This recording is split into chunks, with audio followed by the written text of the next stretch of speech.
Istilah skema Ponzi atau Ponzi Scheme berasal dari kasus penipuan investasi yang terjadi pada tahun 1920-an di Boston, Amerika Serikat.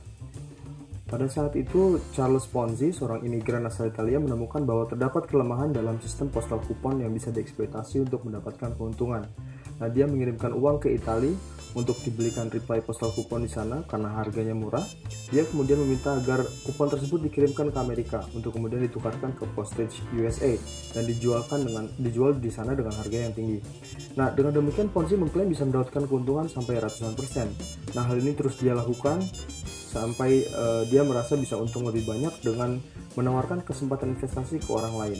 Dia kemudian mendirikan Securities Exchange Company pada tahun 1920-an dan mulai menawarkan kesempatan investasi para investor. Nah, dana yang diterima dari investor pada saat itu sangat banyak karena Ponzi mampu menawarkan investasi dengan return 50% dalam jangka waktu 45 hari atau 100% dalam waktu 3 bulan. Dia berjanji bahwa investasi tersebut akan dibelikan postal kupon dari luar negeri yang dengan skema yang sama yang dia lakukan. Pada awalnya tidak banyak orang yang percaya, namun sedikit demi sedikit mulai banyak yang berinvestasi karena ternyata Ponzi mampu memberikan return sampai dengan 50% dalam waktu 45 hari. Dia yang pada awalnya memutar uangnya yang didapatkan dari investor untuk membeli kupon postal kupon yang seperti yang ditawarkan kepada investornya. Namun ada beberapa hal yang jadi masalah, antara lain uang yang diterimanya semakin banyak dan tidak cukup banyak kupon yang ada untuk dibeli. Dan lagi volume transaksi kupon yang sangat besar juga memancing kecurigaan dari regulator. Nah, padahal di satu sisi ada terus kewajiban yang dia harus terus bayar kepada nasabahnya. Nah, menghadapi masalah seperti itu, dia bukannya menghentikan investasinya dan menghentikan penerimaan dana nasabah baru, tapi yang dia lakukan adalah dia tetap berusaha membayar kewajibannya kepada nasabah. Nah, bagaimana caranya? Ponzi menggunakan sebagian uang nasabah yang diterimanya untuk membayar kewajiban atau bunga kepada nasabah yang lama. Nah, yang jadi masalah adalah bahwa nasabah baru tersebut kemudian bergabung dalam daftar nasabah yang harus dibayar oleh Ponzi. Oleh karena itu, dia harus mendapatkan nasabah baru dan menggunakan dana yang diterimanya untuk membayar nasabah-nasabah tersebut.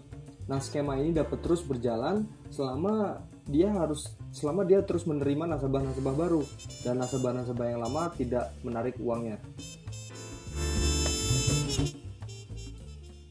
Pada sejarahnya sebenarnya skema yang dibangun oleh Charles Ponzi itu hanya bertahan 2 tahunan, tidak lama.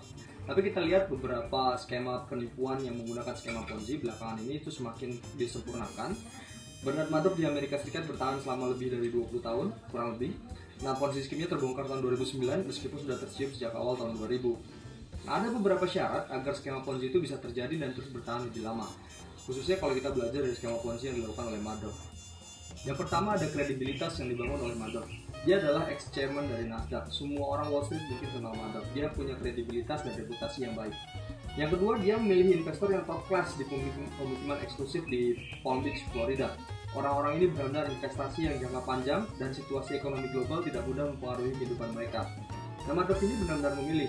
Untuk investor yang banyak tanya, Madoff tidak menerima dana investasinya. Kalau dia menawarkan dana $5 juta untuk dia kelola, dia akan bilang udah coba aja 1 juta atau 100 ribu. Yang hasilnya baru putuskan mau investasi lagi atau enggak. Nah, dengan demikian dia juga membuat Madoff Fund itu benar-benar terkesan eksklusif. Madoff juga menjanjikan return yang tidak fantastis, dalam arti tidak untuk menghindari kecurigaan dari investor. Sebuah Ponzi scheme akan terbongkar jika pertama tidak ada investor baru, atau kedua banyak investor lama yang menarik dananya secara bersamaan. Dan ketika dua hal ini terjadi, maka Ponzi scheme akan sangat mungkin untuk terbongkar. Nah, hal ini sudah terbukti di tahun 2009 ketika kondisi ekonomi memburuk, bisnis mulai lesu, orang-orang mulai membutuhkan dananya. Hal inilah yang membuat pada tahun itu ratusan skema Ponzi terbongkar karena memang kondisi ekonomi yang memburuk.